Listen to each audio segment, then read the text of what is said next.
The Penguin TV series has just begun on HBO Max, the spin-off from The Batman movie from a couple of years ago. As someone who didn't particularly enjoy that film, what do I think of this TV series? Does it make me want to go back and give that film another try? Or can I just step away and completely forget about that altogether? Let us find out in my review now.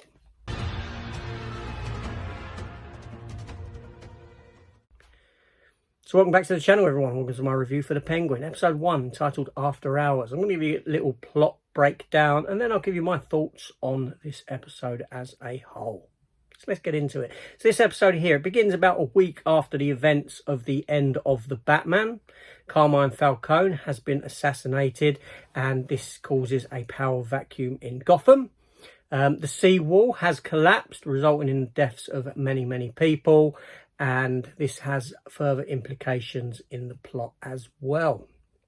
So, this episode starts with us having a little flashback into the Batman and those events. And then we catch up with the Penguin. The Penguin is caught by Alberto Falcone, Carmine's son, as he recovers a stash of Falcone's valuables from the Iceberg Lounge, as you may remember from the previous film. Oswald Cobblepot listens as Alberto explains his plans to revolutionise the Falcone's drug operation. This obviously gives him some ideas. When Oz reveals his aspiration to be a powerful, respectable mobster, Alberto mocks him, leading Oswald to impulsively shoot and kill him. Oswald attempts to dispose of the body, but he scares off a group of delinquent children who are trying to steal his car, or parts of his car at least, the rims. But he ends up recruiting one of them, named Victor Alguela, to assist him in disposing of this body, before potentially of disposing of him. Oswald learns that the Falcones plan to assume control of his drug ring. He also encounters Sophia Falcone, the sister of Falcone he's just killed, and the daughter of Carmine. She's just been released from Arkham Asylum, and she wants to know what's happened to her brother, who's gone missing. She suspects that Oswald has something to do with it. But by the end of the episode, it's kind of staged to make it look like the killing of the brother has been done by Salvatore Maroni, Falcone's rival, and this kind of gets Oswald off of out of their sight, so to speak. So, what do I think of it? Visually speaking, it's definitely set within the world of the Batman. It looks very much well, it is the same.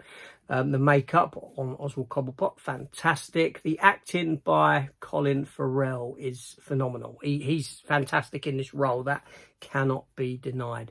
I like the relationship that he built with Vic, the young guy that he kind of took under his wing, under his penguin, as Cumberbatch would say. It's a slow burn episode. It runs for about 1 hour, 1 hour and 6 minutes with the final end credits. And I've got nothing bad to say about it.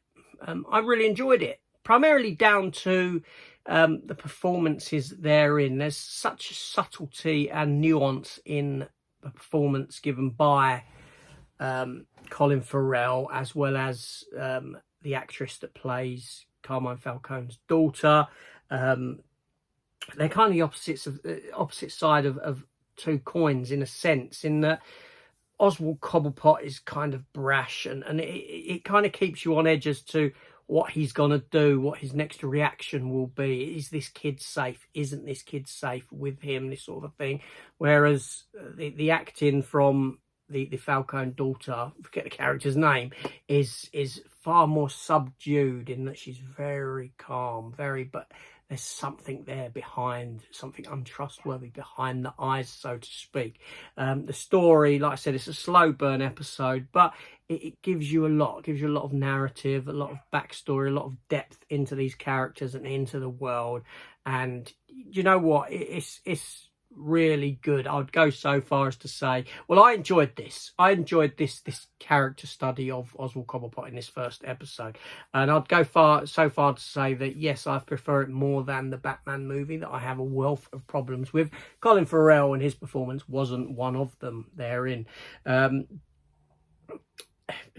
Really enjoyable episode. What more can I say? That's all I can say about it. It was fun, it was enjoyable, and I can't wait to see next week's. There we go.